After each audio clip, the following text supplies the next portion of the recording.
we're here now with Leo Whistler, and from watching Leo bowl, I would categorize Leo as a number 4 style player. His ball speed slightly dominates his rev rate. Okay, Leo likes to stand a little bit further on the right on the approach, and play up the outside of the lane. That's his strengths. He hits the pocket a lot, keeps the ball in play. His weaknesses are when he has to move way up against the ball return, send it way out to the right and try to bring it back. Because his ball speed dominates his rev rate, generally the ball doesn't have enough time to come around the corner on the back end of the lane. All right?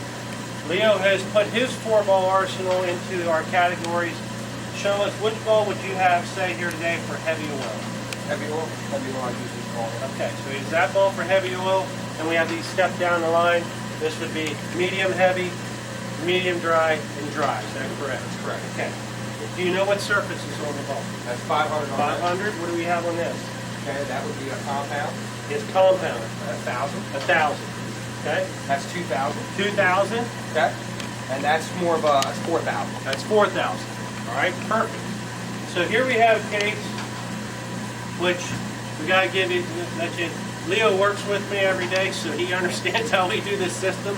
So he knows what his bowling balls are, what they're designed for, and he knows to keep his bowling balls fresh with the right surface. He has access to bowling ball spinners every day. So we don't need to go through the whole thing. What we're going to do now, I'm going to chart it here, and then we're going to figure out the separation for Leo between his bowling balls. And then we're going to move him to a different lane condition and see if the separation stays the same. Now let me ask you this, because you're a number 4 style player, when you bowl here in this house in league, what's your favorite bowling ball? Favorite bowling ball would normally be one of these, this one or this one. Okay, so he moves to, his first pick was the medium heavy oil ball. Even though we know we're on wood, and when we looked at Corey and we looked at Jared, they lean toward their drier lane balls because it makes sense. They're a number 2 and number 3 player. So the higher the number player you are, the more you're going to lean toward a more aggressive ball and more surface, which is absolutely ideal. He likes this ball and this ball on wood on a house shot. But he's got a great arsenal here because when he gets on more oil or when he goes to synthetics, he's got a ball to switch to. That's perfect. And when the lanes dry out, he has a ball to switch to. So his arsenal is perfectly matched. That's a great arsenal as far as the categories and the surfaces for a number 4 player. So now what we want to do is get you lined up on a typical house shot with your favorite ball here. We're going to go through the separation. Then, when we record that, we're going to move to a different lane condition and see did the separation stay the same. And see what is your favorite ball in this lane condition. When you move to a lane condition with more oil, is it still your favorite ball, or and see if you had to fall off or fall down. Okay? So go ahead and line yourself up. We have some really good information in this system here. What we're looking for is patterns. So when you're bowling and you're lined up with the perfect ball and everything's going well, just because one ball hooked a little bit more doesn't mean we switch balls automatically. Okay? We're looking for trend. If he's hitting the pocket consistently, and then all of a sudden, in maybe 4 or 5 shots, 3 of them came high, it's starting to tell us we have an adjustment to make. Don't get yourself confused with this system and make it harder than what it is.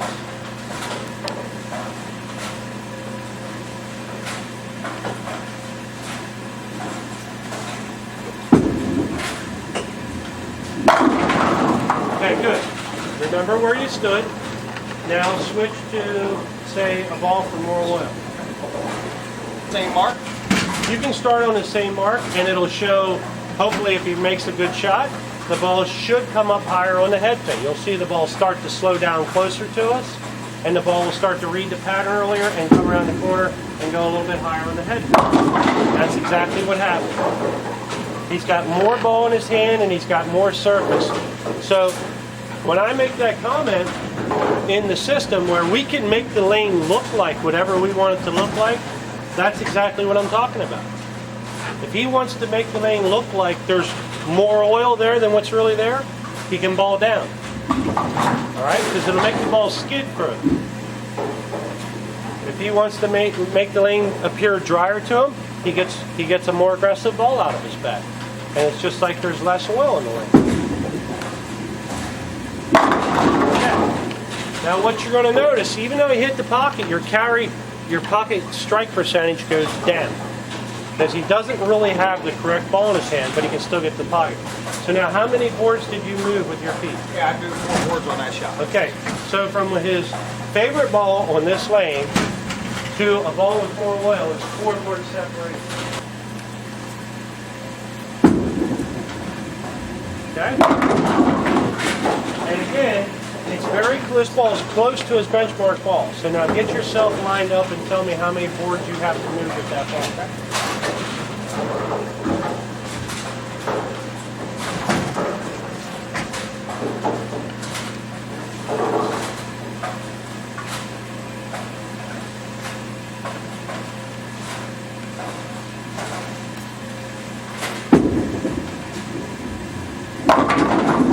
What do you got?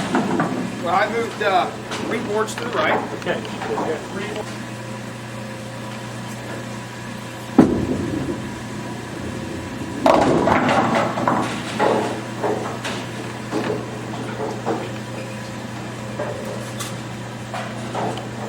The other thing to point out, when we talked about the surfaces that Leo has on the ball, he's a number 4 category player. His surfaces were more aggressive than the player who was a number 2.5 or 3. It makes sense. He needs more surface because his ball speed slightly dominates his rev rate.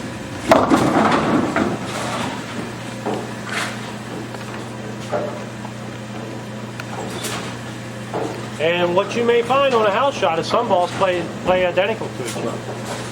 But the separation will appear when you get on the flatter pattern. If you have a ball that plays exactly the same as the other one, find the one that carries the best or gives you the look you're looking for, and then, okay, have you figured it out? Yeah. What do you got?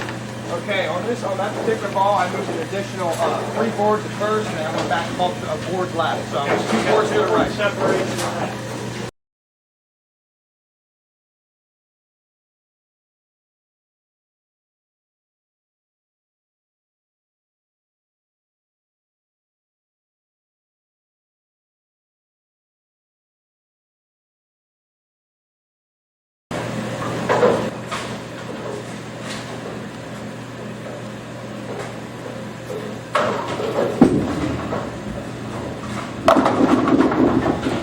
Okay, there's a lot more oil in these lanes. We can see it in the way Leo's ball is rolling down the lane. The ball that was his favorite ball in 3 and 4 barely made it up to the head pin on 5 and 6. So he will probably lean towards more of a heavy oil ball because he sees this as being more oil out there than what he's used to.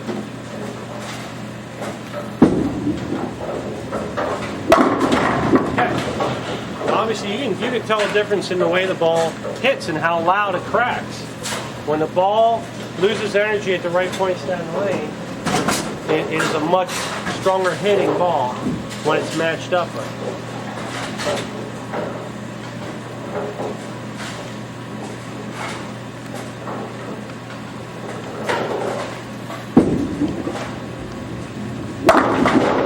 Okay, that looks like a great shot. He's got the right ball in his hand on this lane condition.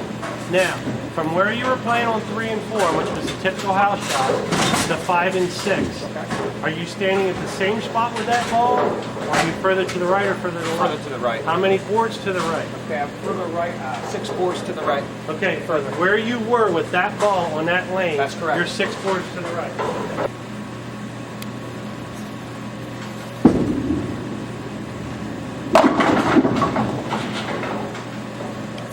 What I said in that manual, if you read that, makes total sense. When you leave a 10 pin, you don't have enough ball in your hand.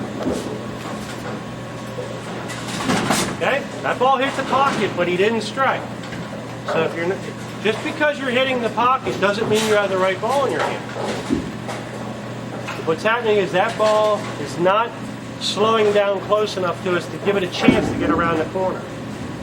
And there's another 10 pin. So I love it when I hear these guys going, oh, I can't carry. All I do is leave 10 pin, 10 pin, 10 pin. You don't have enough surface on the bowling ball when that happens. Now what you can do as a player when you're versatile, as Leo is, you can move your feet around and so that the ball hits the pocket a little bit better, but you are starting to confine yourself a little bit.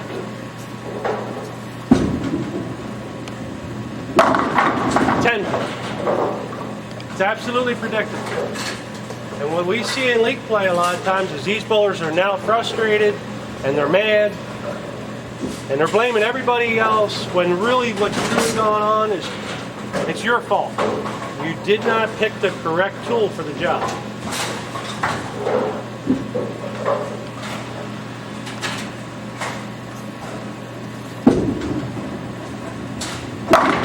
Okay, he got himself, now how many boards? A lot. Well, it's quite a bit. 7 boards to the right with that ball. Okay, and you may have moved some on the lane as well. That's right. Okay, so what did you move on the lane? An idea? Yeah, I moved 3 boards on the lane. Okay, so from his heavy oil ball, which we're going to call his benchmark ball in this case, he went 7 and 3. 7 with his feet and 3 with his eyes.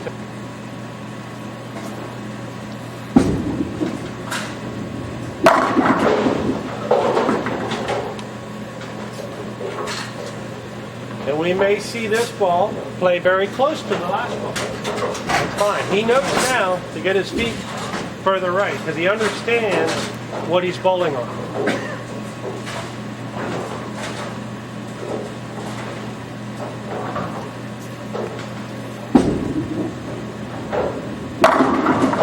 Okay, do you have any difference at all? No. Okay, so he's playing them the same. Playing the same. There's no separation. But yet we had separation on the regular house shot. That's right. That's good. Now get your dry lane ball out.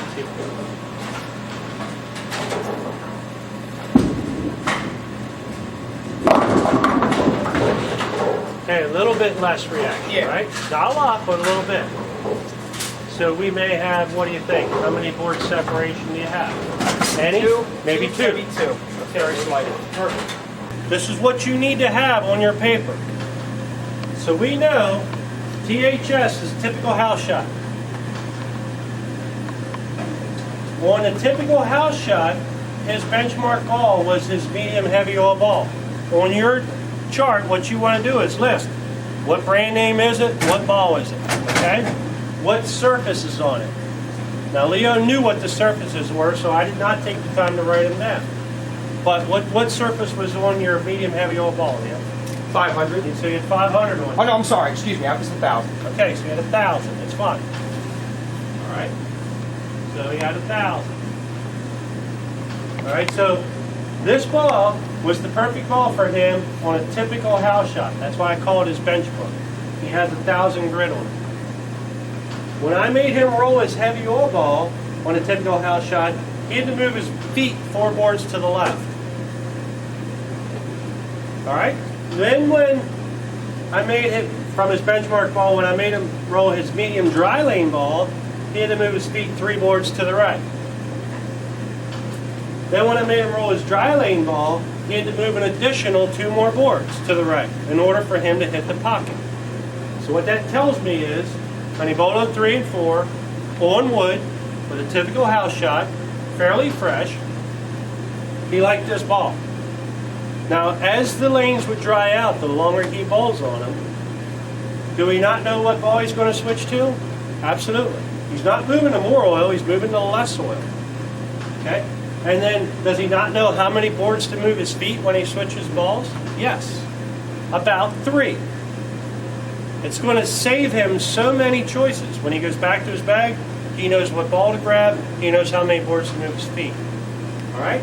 Then, if he bowls on it for, say, 8 games or more, and there's a lot of play or something, and they really start to dry out, if once he switched to that ball, he knows what ball he's going to go to and why. Okay? But, look at how it changed when we moved over to a heavy oil house shot. This is the set 5 and 6 was the same shot as 3 and 4. what I did was just double oil it, double the volume of oil, just to show you how the balls roll different. What he had there was he found his benchmark ball now became on the heavy oil house shot. This was his benchmark ball. That's the ball that gave him the best look. All right, and it was 6 boards more to the right than what he was on a typical house shot. So if you do this chart for your 4 balls and you do it on a typical house shot, what I'm trying to show you is when he moved from this ball to the medium heavy oil ball, he had to move his feet 7 boards to the right and his eyes on the lane 3 boards to the right. There was a drastic difference between the typical house shot and the heavy oil shot.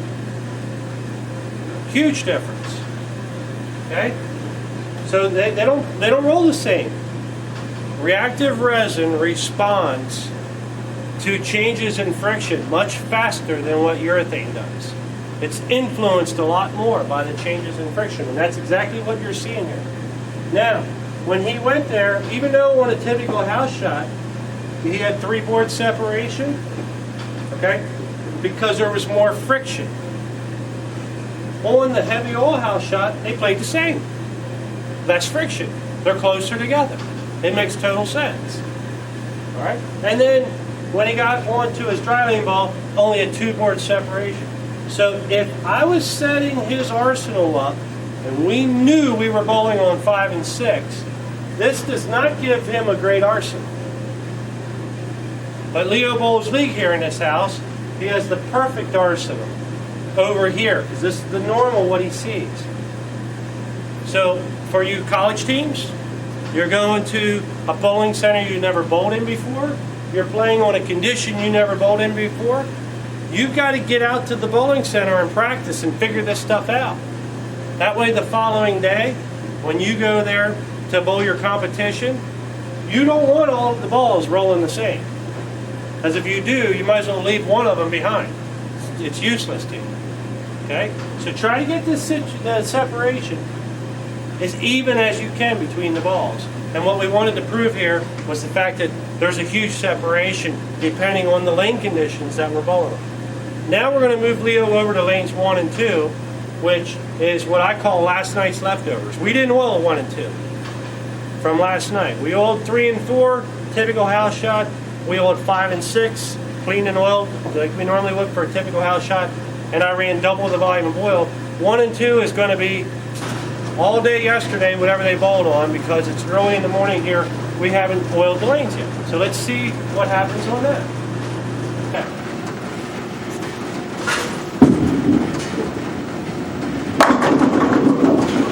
Okay, we're doing this taping. This is Sunday morning, which means what is last night's leftovers? We're not following a normal league condition. What we're following is a lot of open play. The open bowlers generally roll balls that do not flare. The house balls, they pick the oil up in the front part of the lane, and they lay it down in the back part of the lane. So what Leo's experiencing here is a head scratcher because even though the lane is drier, he's finding he gets a better look with his heavy oil ball, and that's normal. Believe it or not, that's normal. You would think, we'll get the dry lane ball out, but the problem with that is we have too much power, not enough control. Think of the power control spectrum in the man. What he has a problem with is controlling the reaction. He doesn't get the same read twice.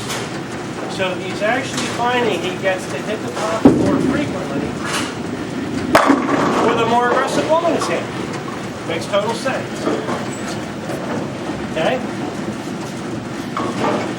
Just because the lane is a little drier, you also have to understand there's been a lot of carry down on this lane, so his ball is having trouble rolling through the back part of the lane.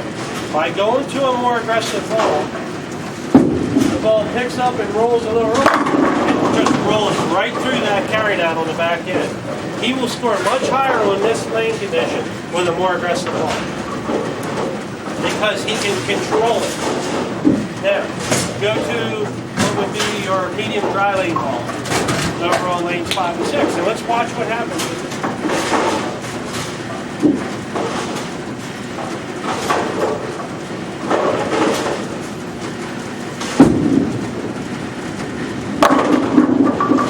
light in the pocket, you carried and got away with it, no problem. The chances are your pocket strike percentage, if you hit the pocket 10 times in a row, you would not get as many strikes with that ball as you would with the first strike, right? So your pocket strike percentage would drop. You know you hit the pocket, you're not matched up. Go to your dry lane ball.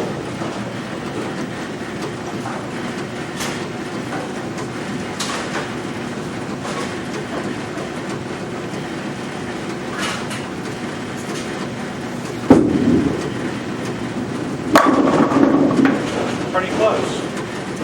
Pretty close. That ball seems to roll. It's not as skid snappy as your medium. That's what I see.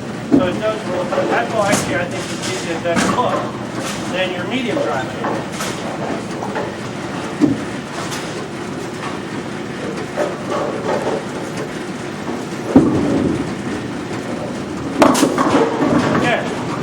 Remember now, when you read through the manual, what did I say? When you're not matched up as well, the power control spectrum, that's what we're seeing here. He threw a couple different shots there. Let's look at the ones that were at an acceptable level. One ball hit a little light. The next ball went high. Okay, so in this environment, even though it's a dry lane ball, he actually has, because of surface, not enough surface on the ball, he has more power than he can effectively control. So, yeah, you had one or, get the bad shots, forget those. One of his good shots. One ball came in light, next ball went high. You can't control the power. That's like a funny car, they're mashing the gas and they smoke the tires. And they got all this power there, but they can't control it. The same thing happens in bowling. But when it goes to his more aggressive ball, or what we call his heavy all-lane ball, it has more surface on it. Makes it much more controllable. It allows him to loosen up his arm swing. He feels like he has room on the line. All those things are saying the same thing. Okay? Now go back to your heavy all ball, and let's see how much room he can create. When he throws the wrong ball, it makes him force him to try to be too careful, too perfect.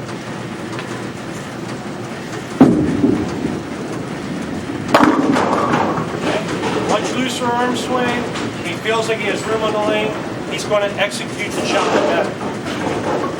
So not only will he roll less unacceptable shots because he has more room for error, but when he does hit the pocket, he will probably strike more. Loosen up, make a good shot, let the ball do the work. There you go. Perfect. Shot. You can hear the difference in the way it hits, too. Alright, when you're matched up right, when you hit the pocket, it's loud. Pay attention to the sounds that you hear in the ball. If somebody has way too much ball in their hand, they hit the pocket, it almost is flat.